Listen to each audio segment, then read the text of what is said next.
नमस्कार साथियों, public 24/7 YouTube channel पर आपका स्वागत है।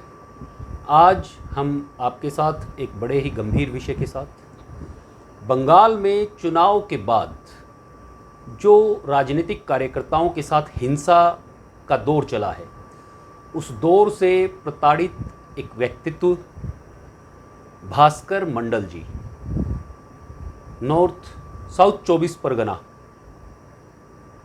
डायमंड हार्बर के रहने वाले हैं। भाजपा अनुसूचित जाति मोर्चा के मंत्री हैं। बंगाल स्टेट के भाजपा के लिए कार्य किया, पॉलिटिकल पार्टी के लिए चुनाव में कार्य किया। क्या पॉलिटिकल पार्टी के लिए चुनाव में कार्य करना प्रतिहिंसा की वजह हो सकती है? ये हमारे लोकतंत्र पे एक बड़ा प्रश्न चिन्ह है। इसको लेकर आज हम भास्कर मंडल जी से बात करेंगे। स्वागत है भास्कर मंडल जी आपका हमारे चैनल पर। मैं आपका चैनल का हर दर्शक को मेरा प्रणाम। भास्कर जी, आप कितने वर्ष से भाजपा का कार्य कर रहे हैं बंगाल के अंदर? मैं 2009 साल से करीबन भाजपा ज्वाइन किया। तब से बूथ से शुरू करके बूथ प्रेसिडेंट, उसके बाद मैं मंडल जनरल सेक्रेटरी, उसके बाद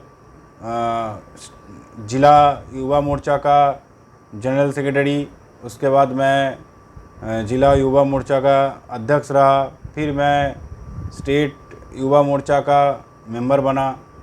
उसके बाद इस बार मुझे स्टेट का एससी मोर्चा का दायित्व दिया गया। तो 2009 से मेरा ये संग्राम चल रहा है। भास्कर जी, इस चुनाव के बाद ऐसी क्या घटनाएं घटी जिसकी वजह से उन लोगों ने आपके साथ हिंसा की और आपके घर को जलाने का प्रयास किया गया? देखिए, मेरे साथ जो हिंसा वो सिर्फ इस बार चुनाव रुझान आने के बाद से नहीं हो रहा है। मेरे साथ करीबन 2015 साल से ये हादसा हो रहा है। जब से मैं भाजपा में युवा मोर्चा का जिला का जनरल सेक्रेटरी का दायित्व संभाला, प्रेसिडेंट का, उस टाइम से मेरे ऊपर ये हमला शुरू हुआ। और मेरा वहाँ पर दूसरा पार्टी का नेताओं ने मुझे कट्टर हिंदू आतंकवादी बोल के बुलाना शुरू किया। मगर मैं ऐसा कोई काम आज तक किया नहीं जो दूसरा कम्युनिटी का आदमी को खराब लगे। मगर मैं इतना किया, जो कोई हिंदू परिवार को कुछ गलत होता है या हिंदू परिवार के साथ कोई हॉस्पिटल में ले जाना हो, उसका पास कोई भी उसका आपदा में उसके साथ खड़ा हो जाता हूँ मैं। ये मेरा गलती है। तो 2015 साल से मुझे 2015 साल में मेरे ऊपर एक बार हमला किया गया। फिर 2016 साल में मेरे ऊपर हमला किया गया। उसके बाद मैं घर से बाहर आके संगठन का काम संभाला, क्योंकि मुझे स्टेट का संगठन दिया गया। मगर मैं घर सही से जा नहीं पाता था। जब भी जाता था तो जान हथेली में रख के रात को छुप के जाना पड़ता था। जैसे मैं एक राजनीतिक दल नहीं, मैं कोई जैसे आपका माओवादी संगठन कर रहा हूँ। तो भाजपा करना बंगाल में जैसे माओवादी समान हो गया है। तो 5 साल से मैं 2015 साल से मैं बहुत भरोसा में था, जो इस बार 2021 में हम लोग सरकार बना लेंगे। तो हम लोग संगठन वैसे ज़मीनी स्तर पे किए। हम लोग हर क्षेत्र में जाके और सबसे ज़्यादा मजबूत किए हमारा एससी कम्युनिटी को। जी, आपको वो दिखाई पड़ेगा। एससी कम्युनिटी इस बार या लोकसभा इलेक्शन में सबसे ज़्यादा बंगाल में पूरी लोग जो एससी कम्युनिटी का वोट बैंक है वो भाजपा के तरफ गया। तो मैं एससी कम्युनिटी का जो वोट बैंक भाजपा के तरफ गया, इसके लिए मैं बहुत मेहनत किया। ये शायद विरोधियों को चुका, तो इसलिए मुझे हमला करते रहा। तो गांव में मेरा माँ, मेरा बीबी और मेरी छोटी 2 साल की बेटी रहती थी। इस बार जब इलेक्शन का 2 तारीख को रुझान आया, हम लोग तो सोच लिए थे हम लोग इस बार सरकार बना रहे हैं बंगाल में परिवर्तन लाएंगे। बहुत आशा में थे हम लोग। मगर ऐसा परिवर्तन हम लोग के साथ होगा हम लोग कभी सोचे भी नहीं थे। जो 2 तारीख 12-1 बजे के बाद बुलडोजर से हम लोग का घर उड़ाया जाएगा। जी 2 तारीख के बाद हम भाजपा कार्यकर्ताओं का दुकान लूटा जाएगा, बिजनेस बंद कर दिया जाएगा, गाड़ी को आग लगा दिया जाएगा। आपको पता भी होगा, आप मेरा एक वीडियो मैं माननीय प्रधानमंत्री जी को ट्वीट किया था, मुझे गाड़ी के अंदर लॉक करके आग लगा दिया गया था। जी तो उस टाइम उस टाइम मेरा घर पे भी हमला किया गया। मेरा घर में मेरा बूढ़ा माँ, बीवी, बच्चा सबके ऊपर हमला किया गया और उस टाइम मुझे गाड़ी के अंदर बंद करके आग लगाया गया। तो मैं वो वीडियो बना के प्रधानमंत्री जी को ट्वीट किया था और बंगाल का हिंदू और बंगाल का भाजपा कार्यकर्ता को बचाने का अनुरोध किया था। जी उसके बाद सिचुएशन और बिगड़ने लगा। मतलब दिन के दिन आज तक मैं आपको बता सकता हूँ, मेरे पास रिपोर्ट भी है, मैं दिखा भी सकता हूँ और ये रिपोर्ट दे भी सकता हूँ। कम से कम 2 से 2.5 लाख आदमी घर छोड़ के बंगाल के बाहर है। जी 2 से 2.5 लाख। उसके बाद कम से कम 186 मर्डर हुआ, 2000 से भी ज़्यादा महिलाओं के साथ रेप किया गया। सब रिपोर्ट मेरे पास है, मैं आपको दे दूंगा। जैसे आपका देखिए साउथ 24 परगना में सुंदरबन, आप नाम सुने होंगे, वहाँ पर नाव का ही जरिया में आदमी अपना घर में जा सकता है। तो 2 तारीख के बाद वो हिंदू गांव है, वो सब नाव जाना बंद हो गया।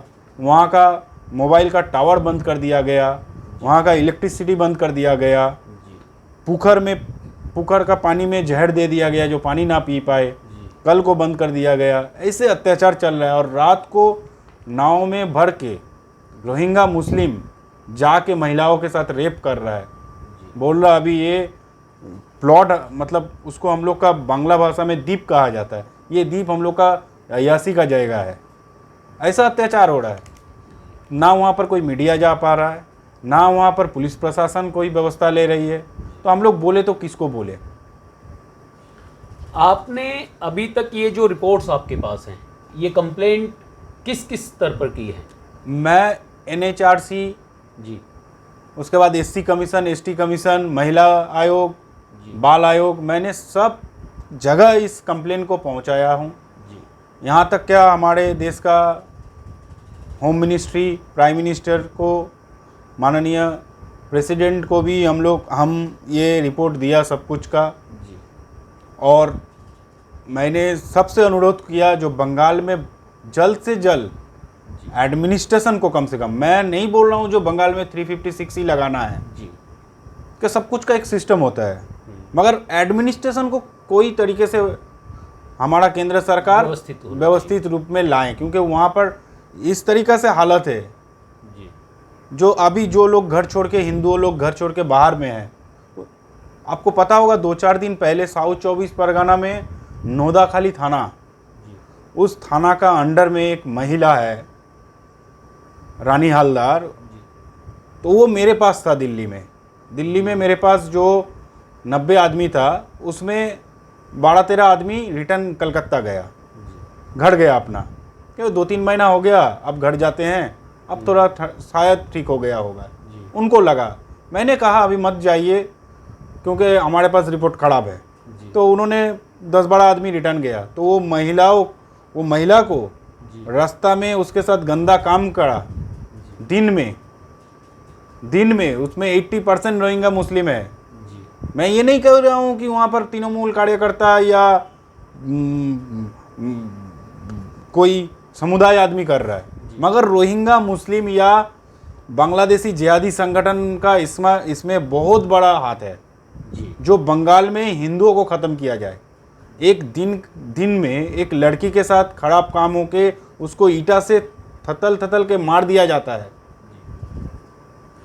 3 घंटा से। आपको क्या लगता है कि ये जो हिंसा हो रही है, ये राजनीतिक कारण से है या धर्म? नहीं, एकदम मैं राजनीतिक कारण मैं अभी नहीं कहूँगा,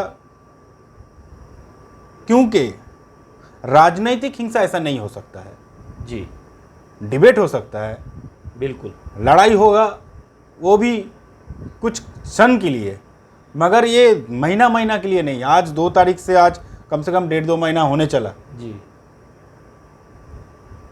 आज तक ये हिंसा थम नहीं रहा है। आज तक कोई ये हिंदू परिवार घर रिटर्न हो रहा तो उसको मार दिया, वापसी कर रहा तो मार दिया। क्या भाजपा के मुस्लिम कार्यकर्ताओं के साथ भी इस तरीके की हिंसा हो रही है? मैं आपको बता रहा हूँ, भाजपा का शायद मुस्लिम कार्यकर्ता के साथ मेरे देखा हुआ एक दो के साथ भी हुआ है, इसमें कोई हर्जाई नहीं है जी। क्योंकि उसको भी वैसे ही बोला गया, तुम मुस्लिम होके भाजपा करोगे। अच्छा। हाँ, मुस्लिम होके भाजपा करोगे, ऐसे बोल के उसको भी मारा गया। इसमें कोई हर्ज नहीं है, मगर सब मुस्लिम खराब नहीं होता है। बिल्कुल ठीक है, सब मुस्लिम खराब नहीं होता, मगर मैं इस जगह से कहूँगा, जो कुछ ऐसा कोई संगठन है जो तृणमूल का झंडा को काम में लगा के उसका राजनीतिक चेहरा दे के बंगाल का हिंदुओं के ऊपर अत्याचार कर रहा है, बंगाल में हिंदू शून्य करने के लिए, बंगाल में हिंदू को खत्म करने के लिए, ये कोई षड्यंत्र नजर बहुत आता है, बड़ा जिसमें षड्यंत्र। तृणमूल का तो सिर्फ सहारा लिया जा रहा है उसके बैनर का, और करने वाले लोग कोई और हैं। मैं आपके बता रहा हूँ, जिस 2 तारीख को रिजल्ट निकला, बांग्लादेश का जिहादी संगठन जी और पाकिस्तान का जिहादी बड़ा बड़ा हाफिज सैयद ने वहाँ पर जश्न मनाया और ओपन फॉर्म में मीडिया में कहा जी जे मुल्ले तेरी राज होगी, हिंदू तेरी खात्मा होगी, मोदी मुर्दाबाद, ममता जिंदाबाद। जी।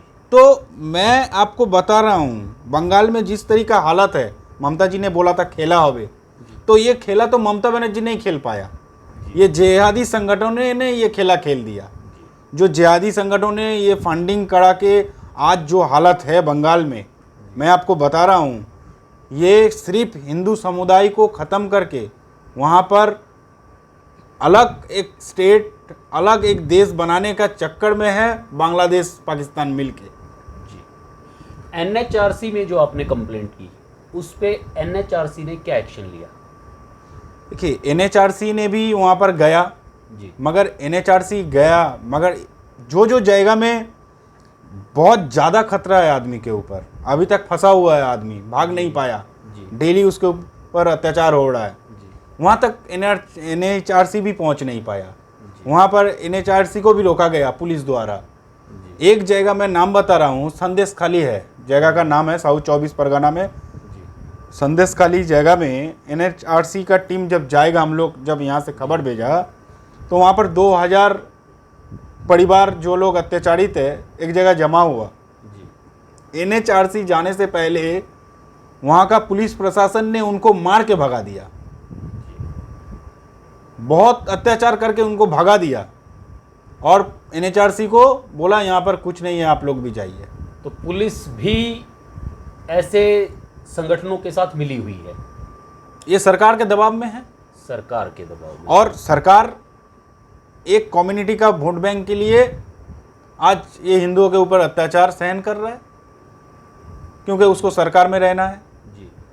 सरकार बना दिया है वो लोग। बिल्कुल।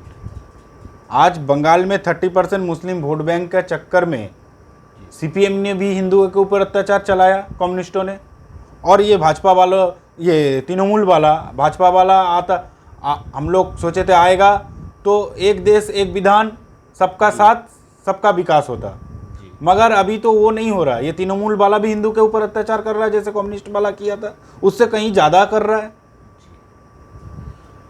आप जिस कम्युनिटी से आते हैं, उससे एक बड़े नेता बंगाल से पैदा हुए आज़ादी से पहले, वो पार्टीशन के बाद पाकिस्तान के कानून मंत्री बने। आप बीएन मंडल नाम जानते होंगे शायद। वो पाकिस्तान के पार्टीशन के बाद, पाकिस्तान में कुछ समय रहने के बाद पाकिस्तान छोड़कर आए, इस्लामी आतताइयों से परेशान होकर बंगाल में बाद में उन्होंने कहीं एक गुमनाम जिंदगी अपनी गुजारी। वो तब लोकसभा में चुने गए थे। मैं आपको बताता हूँ, देखिए, आज आप लोग को कुछ दिन पहले ही हमारा संसदीय मंत्रिमंडल अभी फिर परिवर्तन होकर नया मंत्री बना है। आप जरूर नाम सुने होंगे, हमारा बंगाल का बनगा लोकसभा से भाजपा का लोकसभा प्रत्याशी जीता हुआ सांसद शांतनु ठाकुर जी है, जिनको अभी मंत्री भी बनाया गया। ये मोतुआ संघ बोल के एक संघ है, वहाँ से वो कम्युनिटी से आते हैं। जी कम से कम लाखों के तादाद में एक समय बांग्लादेश से ये मतुआ हमारा ही समुदाय है, मतलब मैं मतुआ नहीं हूँ, मैं एससी हूँ, मगर वो मतुआ लोग भी एससी होते हैं। जी तो ये एससी कम्युनिटी के ऊपर हर वक्त, ये आज नहीं, बरसों पहले से ही ज़्यादा टारगेट किया जा रहा है। जी जिहादी संगठन क्यों एससी कम्युनिटी को टारगेट करता है? क्योंकि ये जानता है पहले मैं एससी कम्युनिटी को भगा पाऊंगा तब मैं ये हिंदू धर्म को ख़त्म कर पाऊंगा। क्योंकि एससी कम्युनिटी ही ऐसा एक कम्युनिटी है जो आंख में आंख रख के लड़ाई दे सकता है। मैं आज भी, मेरा सब कुछ ख़त्म हो गया, मैं आपको बता रहा हूँ, मैं जब तक जिंदा रहूँगा तब तक ये जिहादियों के आंख में आंख रख के लड़ाई दूंगा। बिल्कुल ठीक बात है। मैं अपने दर्शकों से आज कहना चाहूँगा, क्या इस तरीके से लोकतंत्र को और लोकतांत्रिक व्यवस्था को चलाया जा सकता है जहां एक जाति और धर्म के आधार पर प्रतिहिंसा चुनाव जीतने हारने की नहीं है? ये लक्ष्य सिर्फ एक जाति और एक धर्म के लोगों को किया जा रहा है। अगर बंगाल में यहां एक कम्युनिटी को किया गया तो कश्मीर में दूसरी कम्युनिटी को किया गया, सभी हिंदू थे। केरल में दूसरी तीसरी किसी कम्युनिटी को किया जा रहा है, वो भी हिंदू हैं। ये हिंदू मुस्लिम हिंसा है या चुनावी हिंसा है, ये पूरे समाज को तय करना है। मैं सभी दर्शकों से भास्कर मंडल जी की वेदना के साथ जुड़ते हुए एक निवेदन करना चाहता हूं, क्या हमारा राष्ट्र इसी प्रकार से इस तरीके की हिंसा को देखता रहेगा? क्या सरकारें इन पर कोई एक्शन ले पाएगी या सरकार इनको संभालने में सक्षम है भी? ये विचार सभी राष्ट्रभक्तों को करना पड़ेगा, इसको सोचना पड़ेगा और इस दिशा में आगे बढ़ना पड़ेगा। अगर राष्ट्र को बचाना है, इस लोकतंत्र को बचाना है, तो लोकतंत्र में विचारों की लड़ाई होती है। अगर हथियारों की लड़ाई करना चाहते हैं तो रण क्षेत्र में आना पड़ेगा, और जब रण क्षेत्र में आना होगा तो फिर हिंसा सिर्फ एक तरफा नहीं होगी, हिंसा में पूरे राष्ट्र का नुकसान होगा और पूरे विश्व को इसे देखना पड़ेगा कि भारत के लोग कैसे लड़ते हैं। तो मेरा आप सबसे निवेदन है, आप आज विचार करेंगे तो बहुत अच्छा होगा। अगर समय निकल गया और आपने इन चीज़ों को ना रोका तो ये जो दबाव बन रहा है ये बहुत भयंकर प्रतिहिंसा का कारण बनेगा। मैं भास्कर मंडल जी का धन्यवाद करता हूं और आपको अपनी तरफ से जो दिल्ली में हमसे मदद चाहिए आप कभी भी हमसे संपर्क कर सकते हैं। हमारे पास बहुत लोग हैं, संगठन हैं, देश है जो आपके लिए तैयार खड़ा है, आपके साथ रहेगा। बंगाल में भी आपके साथ रहेगा। ये सिर्फ दिल्ली की बात हम नहीं कर रहे हैं, ये भारत की बात है और भारत की बात के लिए भारत के लोग आपके साथ सदैव रहेंगे। जय हिंद, जय भारत।